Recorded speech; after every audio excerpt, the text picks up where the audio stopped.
Hi నమస్తే, welcome to popcorn Masti YouTube channel. ఎందరో మహానుభావులు అందరికీ నా వందనాలు.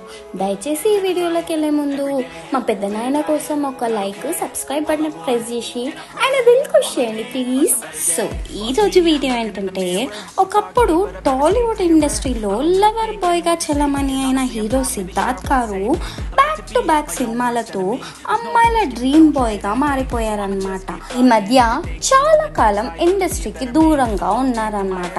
బట్ సిద్ధార్థ్ గారు ఇప్పుడు సెకండ్ ఇన్నింగ్స్ మళ్ళీ స్టార్ట్ చేశారు. ఈ మ్యాటర్ ని కాసేపు పక్కకు పెడితే, హీరో సిద్ధార్థ్ గారు ఇంకా హీరోయిన్ అదితి రావు గారు చాలా కాలంగా ప్రేమలో ఉన్న విషయం అందరికీ తెలిసిందే. ఆ ప్రేమ విషయాన్ని ఓపెన్ గా చెప్పుకోవడానికి ఇష్టపడని సిద్ధార్థ్ గారు సోషల్ మీడియాలో మాత్రం ఎప్పటికప్పుడు తనతో కలిసి ఫోటోలని షేర్ చేస్తూ ఉండేవారు. వీళ్ళ ప్రేమ విషయాన్ని ఎప్పుడు అఫీషియల్ గా అనౌన్స్ చేస్తారా అని ఫ్యాన్స్ మాత్రం 1000 కళ్ళతో వెయిట్ చేశారు. అలా అనుకున్నామో లేదో, సీక్రెట్ గా మార్చ్ 27న అతిథి గారిని సీక్రెట్ గా పెళ్లి చేసుకున్నారు మన సిద్ధార్థ్ గారు.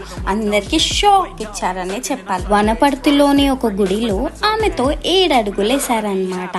ఈ ఫొటోస్ ఇప్పుడు సోషల్ మీడియాలో చెక్కలు కొడుతున్నాయి. ఈ ఫొటోస్ చూసిన ఫ్యాన్స్ అయితే వీళ్ళు కలకాలం చల్లగా ఉండాలని బ్లెస్ చేస్తున్నారు అన్నమాట.